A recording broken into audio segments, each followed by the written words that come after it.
Nagbabalik ang PTV Balita ngayon.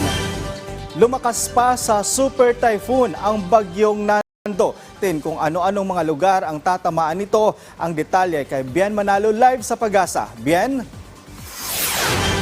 Noel, isa ng ganap na super typhoon ang binabantayang bagyong Nando na may international name na Ragasa. Tinutumbok nito ang bahagi ng extreme northern Luzon.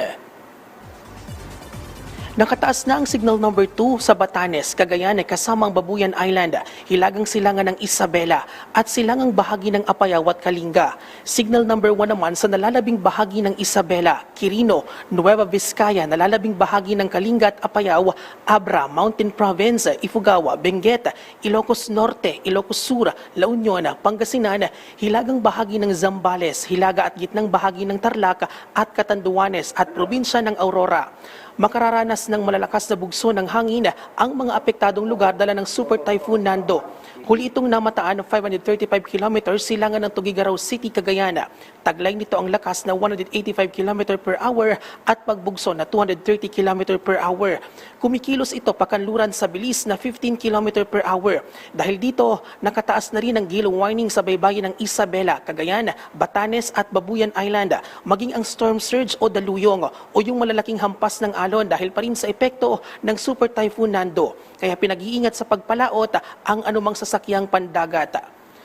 Noel, sabi naman ng Pag-asa, posibleng lumabas ng Philippine Area of Responsibility ang Super Typhoon Nando Martes ng umaga. Lumabas na rin sa kanilang tropical cyclone formation ang isa pang binabantayan na Super Typhoon na may international name na Niyoguri. Samantala, patuloy pa rin magpapaulan o makakaapekto ang umiiral na southwest monsoon o habagat sa malaking bahagi ng Pilipinas, partikular na sa malaking bahagi ng Luzon. Kaya pinag-iingat ang ating mga kababayan mula sa malawakang pagbaha at pagguho ng lupa.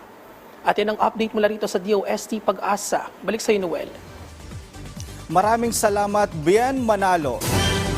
At sa ibang balita, inihayag ng Department of Social Welfare and Development o DSWD na naghatid na ito ng mga family food packs sa 2 rehiyon ng Luzon.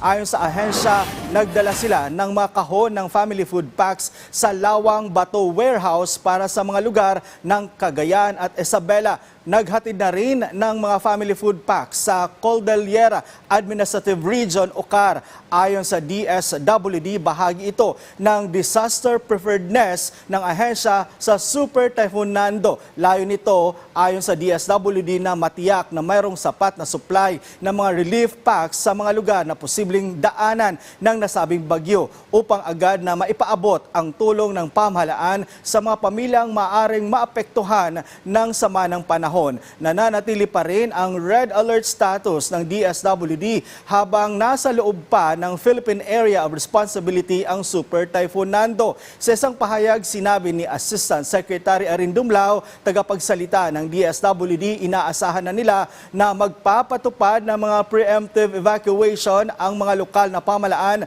na posibleng daanan ng bagyong Nando.